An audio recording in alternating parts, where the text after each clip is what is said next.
ضمن فريق بيرنلي التواجد في الدوري الإنجليزي الممتاز الموسم المقبل، وذلك بعد موسم واحد فقط في الدرجة الأولى. وتمكن فريق بيرنلي من الفوز على ميدلزبرا بهدفين مقابل هدف في الجولة 40 من دوري الدرجة الأولى الإنجليزية تشامبيونشيب على أرضية ملعب ريفرسايد ستاديوم. ويتصدر بيرنلي الدوري الإنجليزي الدرجة الأولى برصيد 87 نقطة، في حين تبقت 6 مباريات على نهاية الموسم. يذكر أن فينسنت كومباني نجم مانشستر سيتي السابق هو من يدرب فريق بيرنلي. كشف فريدريك ماسارا مدير نادي اي سي ميلان عن آخر تطورات تجديد عقد النجم البرتغالي رافائيل لياو، والذي ينتهي عقده في 2024. وصرح ماسارا في حديث لوسائل الإعلام قائلا: نريد تمديد عقد رافائيل لياو، إنه يريد نفس الشيء، هناك قضايا ولكننا بصدد ذلك نحن بحاجة إلى حل قبل نهاية الموسم. رافائيل لياو سيكون له الكلمة الأخيرة. ليس سهلا ذكر النسبة المئوية حول استمراره، لكنني أقول إنها 50% الآن. وكانت تقارير إعلامية قد أكدت بأن اي سي ميلان توصل لاتفاق مبدئي مع رافائيل لياو على تجديد عقده.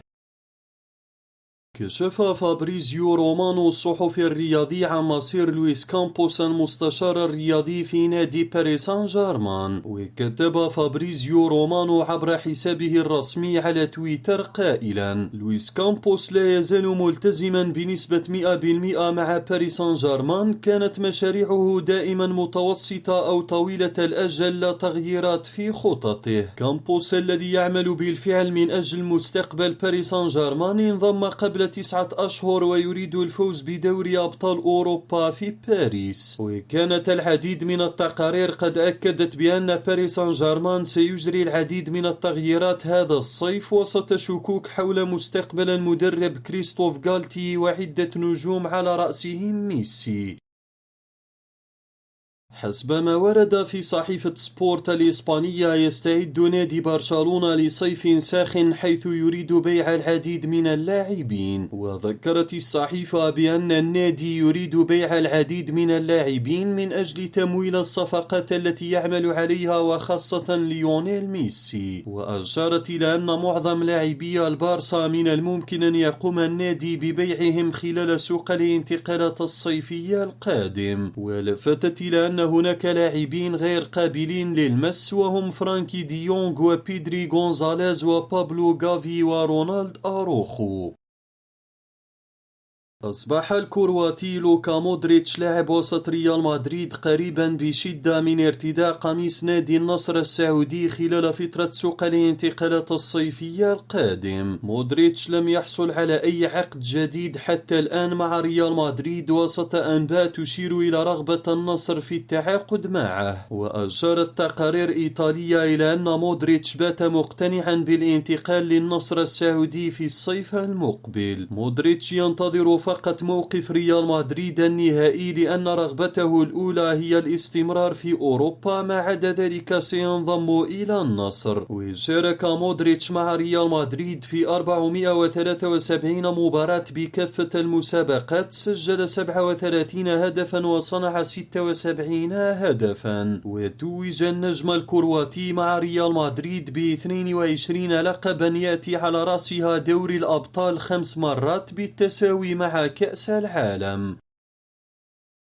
فشل أحد اللاعبين البارزين بخط وسط ريال مدريد في خيانة النادي الملكي خلال الصيف المقبل. وينتهي عقد سيبايوس مع الريال في صيف 2023، ولم يتفق اللاعب مع الميرينغي بشأن التمديد، وربطته التقارير بالانتقال لأتلتيكو مدريد. ووفقا لصحيفة ماركا، فإن داني سيبايوس هو من يسعى للرحيل إلى أتلتيكو مدريد وليس العكس. كشفت الصحيفة بأن ممثلي سيبايوس تواصلوا مع أتلتيكو مدريد وعرضوا خدمات اللاعب عبر الصفقة مجانا، وأشارت إلى أن المحادثات بين سيبايوس والأتلتي لم تذهب أبعد من ذلك، وتوقف الأمر على مجرد اتصال جاء بمبادرة من نجم لوس بلانكوس. ولم يأخذ مسؤولو ريال مدريد اتصال ممثلي سيبايوس في الاعتبار، لأن اللاعب خارج حسابات النادي في الفترة المقبلة بالفعل. وأوضحت أن ممثلي داني سيبايوس قاموا بعرض خدمات اللاعب الإسباني على أندية في الدوري الإنجليزي الممتاز.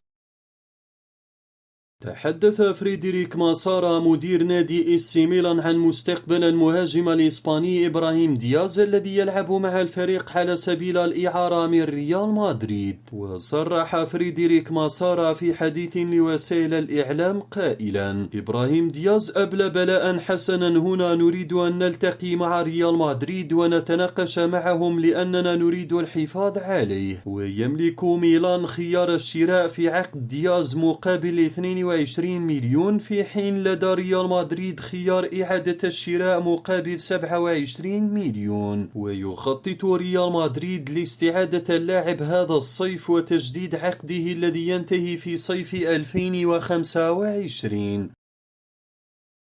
كشف تقرير إعلامي إسباني عن تطور جديد في انتقال نجم خط وسط فريق بروسيا دورتموند جود بيلينغهام إلى ريال مدريد. ووفقا للمعلومات الواردة من شبكة ريليفو الإسبانية، فإن ريال مدريد قلل من اهتمامه بضم بيلينغهام بسبب سعره المرتفع. وأضاف المصدر أن إنفاق مبلغ ضخم على ضم لاعب واحد سيضر النادي من الناحية المالية، خاصة أن النادي أنفق أموالا باهظة على تجديد البرنابيو. وأشار المصدر أن بيلينغهام لم يعد ضمن أولويات ريال مدريد هذا الصيف، في وقت كان اللاعب الصفقة الرئيسية للنادي منذ شهرين. يذكر أن ليفربول ومانشستر سيتي يرغبان في التوقيع مع لاعب بروسيا دورتموند المميز.